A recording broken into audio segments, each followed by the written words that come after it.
Y bueno, en realidad para redondear esta parte de lo que es la ciudad, todos ustedes viven probablemente en ciudades, en áreas construidas. Lo que anteriormente también decía alguien, la economía de la urbanización. Las ciudades fundamentalmente son un reflejo de un interés privado porque las personas asienten ahí y en ese sentido, el municipio, que es la charla aquí, enfoca en qué puede hacer un municipio y cuáles son los instrumentos que tienen las municipalidades.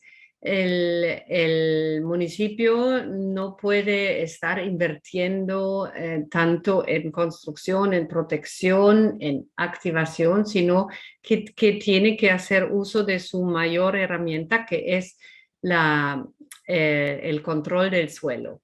Yo creo que en América Latina también podemos decir de una forma general las competencias de los municipios en la planificación sobre el suelo son importantes.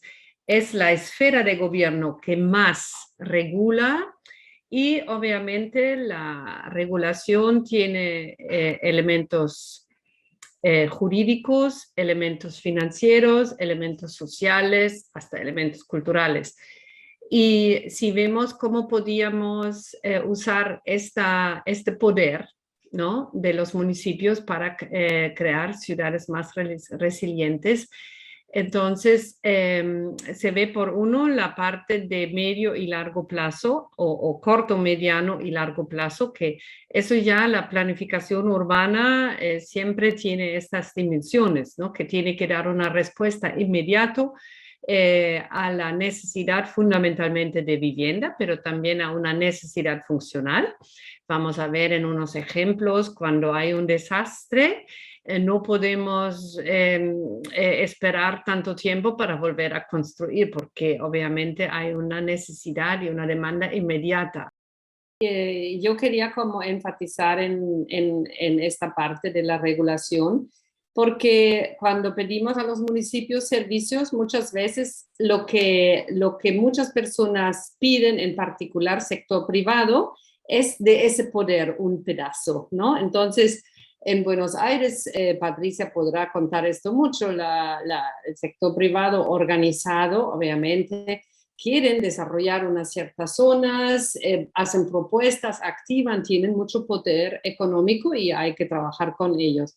Y en la misma parte de las personas vulnerables también, que vamos a ver en la siguiente secuencia, un poco cómo es esto en Buenos Aires, que hay una necesidad de una exigencia. Entonces, la planificación ya no es un ejercicio meramente técnico,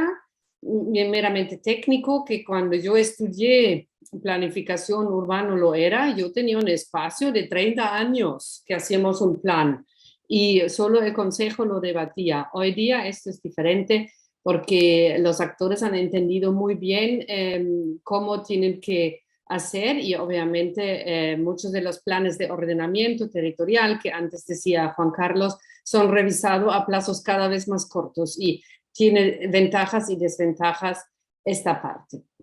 Bueno, entonces las medidas básicamente son la zonificación en resiliencia, muy, muy importante, porque siempre hay zonas que no son de un uso de construcción o de industria o de otras, sino de usos naturales. Entonces, ¿cómo yo puedo guardar esos servicios ambientales?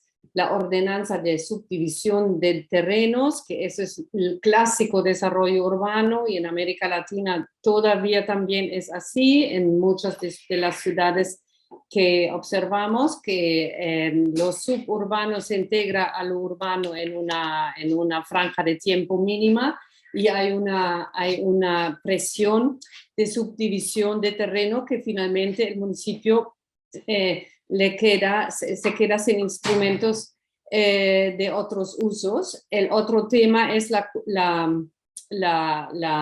parte de vivienda versus la parte de trabajo. Todos ustedes saben que hoy día queremos ciudades de 15 minutos, que quiere decir trabajos y vivienda muy, muy unidas. Esto solo se puede lograr si uso este tipo de herramientas. Y obviamente la herramienta es la regulación, la prohibición, la multa, pero también es una cultura de cumplimiento que cada vez es más importante y hay ciudades enteras que solo trabajan con la cultura de cumplimiento, viendo un poco una forma de consultiva, cómo trabajo con los diferentes actores para que todos tengamos la visión clara y no solamente pensamos la ciudad como un modelo económico de beneficios de acciones.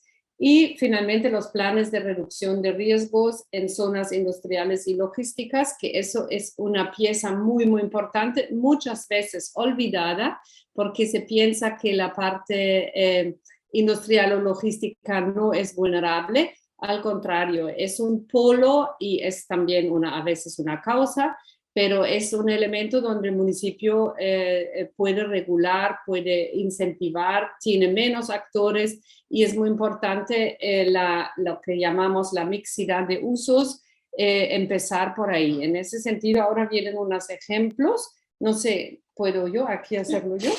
A ver. ¿Debe funcionar? No me funciona. Perfecto. Entonces, en el primer ejemplo... Creo que funcionaba antes. No. Bueno, este es... Seguro hay ejemplos latinoamericanos, por favor que nos los compartan después para poderlos usar. Pero aquí tenemos unos ejemplos que seguramente son aplicables. El primero de Hoboken en New Jersey, que es cuando tengo yo un desastre, ¿qué hago con el dinero? ¿Cómo hago la reconstrucción? Entonces, en este sentido, el código de construcción, que es un elemento que cada vez está cogiendo más importancia, porque el suelo es una pieza, ¿no? La naturaleza en el suelo, que también lo trabajaremos en el taller. Pero el código de construcción, el material que uso, cómo hago la seguridad, es muy importante abrirse a cambiar esto, porque todavía vivimos en una cultura de concreto de una forma absolutamente insostenible. Y esos códigos tienen una margen, los municipios o también las regiones, de transformarlos. En ese sentido, aquí es un código de construcción y una mejora que es medio pedagógica para que los habitantes puedan build back better, pueden trabajar o vivir en unas condiciones que aprenden de sus errores. El siguiente ejemplo es la ciudad de Tokio, que yo creo que esto también es muy importante porque cuando pensamos en regulación, pensamos en las partes fijas, las construidas, los sistemas, como decía ahora Juan Carlos, las telecomunicaciones, los edificios, las vías, pero también los flujos financieros, económicos, son los que mueven la población. Entonces, en Tokio el ejemplo es fantástico. Todos ustedes saben que en Tokio hubo un terremoto terrible. Y el mayor problema fue que las personas, como se mueven tanto a las metros, en Buenos Aires será parecido, todo el mundo entra en el día, esas ciudades tienen el doble de habitantes que en la noche, y cuando pasa en el día un desastre, de pronto toda la población se queda quieto porque los sistemas de transporte colapsan. Entonces ellos han hecho un trabajo con el sector privado para mitigar esa vulnerabilidad que causa esa concentración y la aglomeración del empleo. Y que, como es en Japón, una cultura de mucha co-construcción y también compliance, el sector privado realmente se ha apuntado y han hecho una gran colaboración en las estrategias de prevención y también de atención en el momento de los desastres. Y esto aquí, esos eran los ejemplos. Con esto, básicamente de deciros, creo que se puede ver 4 puntos aquí. Por uno, pensemos en dónde están los instrumentos de poder que podemos ejercer aunque sea un municipio pequeño.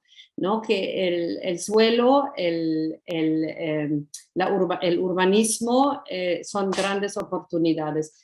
Por otro, los elementos construidos y los flujos, y no olvidar que una ciudad no solo es vivienda, una ciudad es una multifunción y obviamente también se puede leer la resiliencia de esa funcionalidad.